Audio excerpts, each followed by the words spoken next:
এটা তো নিয়ম না স্যার। এটা আমাদের প্রসিডিউর, আপনি আমার নিয়ম শিখালে হবে। এটা ভুল ধরবে, আমি তো বুঝতে পারি নাই। আমি তো রং সাইডেও যাই নাই, কোন দিকেও যাই নাই, এক সাইডেই ছিলাম। ঢাকার ব্যস্ততম দুই মোড় পল্টন ও শাহবাগ। প্রতিদিন হাজার হাজার যানবাহন ও পথচারীর পদচারণায় মুখর থাকে এই এলাকাগুলো। কিন্তু আধুনিক নগর ব্যবস্থাপনার গুরুত্বপূর্ণ অংশ ট্রাফিক সিগন্যাল লাইট থাকলেও সেগুলোর কার্যকারিতা নিয়ে উঠেছে প্রশ্ন। অনেক সময় সিগন্যাল লাইট অকার্যকর থাকায় যান চলাচল নিয়ন্ত্রণে এখনও নির্ভর করতে হচ্ছে ট্রাফিক পুলিশের হাতের ইশারার উপর। সরেজমিনে দেখা যায় পল্টন ও শাহবাগ মোড়ে স্থাপিত ট্রাফিক সিগন্যাল লাইট থাকলেও সেগুলো নিয়মিতভাবে কার্যকর নয়।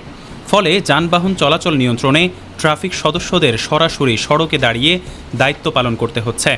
সরকারের অনেক ভালো একটা উদ্যোগ নিয়েছে বাহিরের দেশের মতো, যে একটা টাইমার সেট করা, যেমন গুলশান এরিয়া আপনি যান, এগুলো মেনটেন করা হচ্ছে প্রপারলি। বিশেষ করে আবাসিক এরিয়াগুলোতে এটা মেনটেন করা হচ্ছে।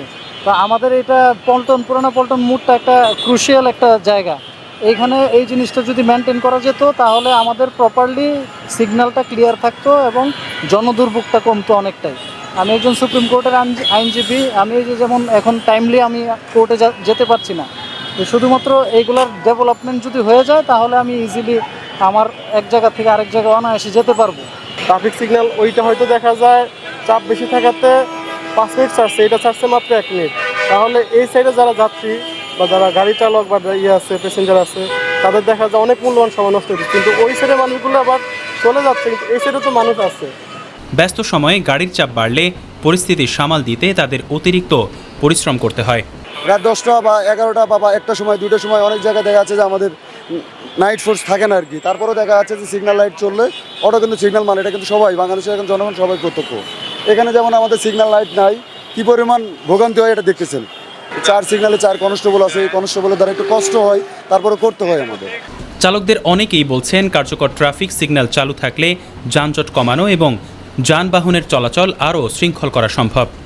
সবাই মানে সিঙ্গেল আলো লাল বাতি জ্বললে সবাই ব্রেক, আবার সবুজ বাতি জ্বললে সবাই আগে লয়। যেদিকে একটু জাম বেশি থাকে ওইদিকে একটু টাইম একটু বেশি ওঠে, আর রাস্তাঘাট ক্লিয়ার থাকলে টাইম একটু কম দেয়, এই আর কি। আমাদের জন্য খুব ভালো হতো বর্তমানে যে এআই সিগন্যালগুলি, এগুলির খুব সুফল পাইতেছি আমরা। এবং আগে যেমন ট্রাফিক সিগন্যালে অনেকক্ষণ দাঁড়ায় থাকা লাগতো, প্রায় 15-20 মিনিট, এখন 5 মিনিটে কাজ হয়ে যেতেছে।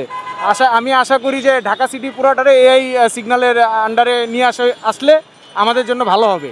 একই মত পথচারীদেরও।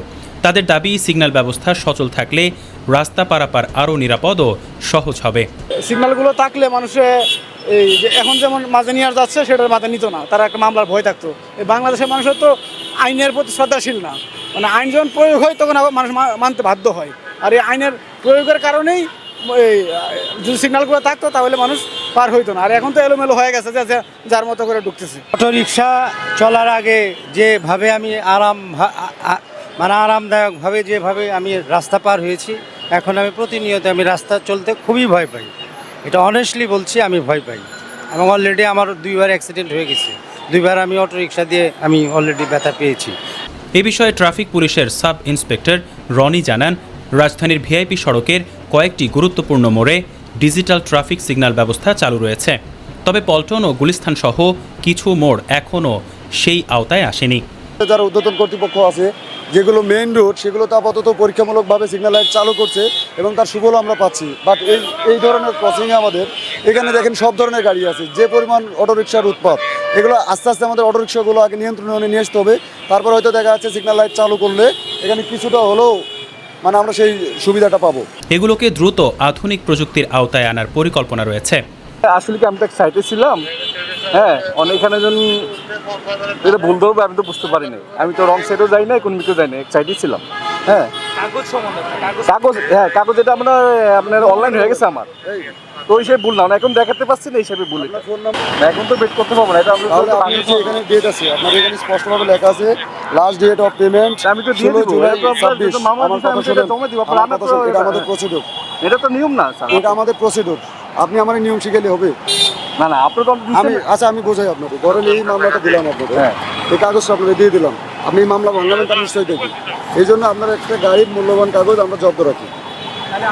গাড়ির কাগজটা আমরা সিজ করি, যেন আপনি আমাদের কাছে আসেন পুনরায় এই না এটা তো আপনার তো ভাঙাবো, এটা তো আপনার তো আপনি এখন কি পেড করতে পারবেন? কোনটা? এটা এখন পেড করতে পারবেন? এখন পেড করতে পারলে কাগজ দিয়ে দেওয়া হবে আপনাদের। এখন কি পেড করতে পারবেন? এখন কি ফিট করতে পারবো বলেন? এখন পেড করতে না পারলে 20 দিন সময় আছে, 20 দিন সময়ের মধ্যে এই যে এটা আমাদের অফিসের ঠিকানা, এই অফিসের ঠিকানায় আপনি যোগাযোগ করবেন। এটা আমাদের অফিসের ঠিকানা। যেমন রিক্সা বাইকার যারা আছে এরা তো ভাই সিগন্যাল মানতে চায় না, এরা সিগন্যাল মানতে চায় না, এদের মানানোটাও আমাদের জন্য কষ্ট হয়ে যায়। বা এদের বিরুদ্ধে দেখা যাচ্ছে যে আইনগত ব্যবস্থা নিতে যাচ্ছি, নানা ধরনের প্রশ্নবিদ্ধ হতে হয় আমাদের। নগর পরিকল্পনাবিদদের মতে শুধু সিগন্যাল স্থাপন করলেই হবে না, সেগুলোর কার্যকর ব্যবহার নিশ্চিত করাও জরুরি। রাজধানীর গুরুত্বপূর্ণ মোড়গুলোতে প্রযুক্তি নির্ভর ট্রাফিক ব্যবস্থাপনা চালু করা গেলে যানজট নিয়ন্ত্রণ, সময় সাশ্রয় এবং সড়ক নিরাপত্তা নিশ্চিত করা অনেকটাই সহজ হবে। শাহ মনির হোসেন, অগ্রযাত্রা প্রতিদিন, ঢাকা।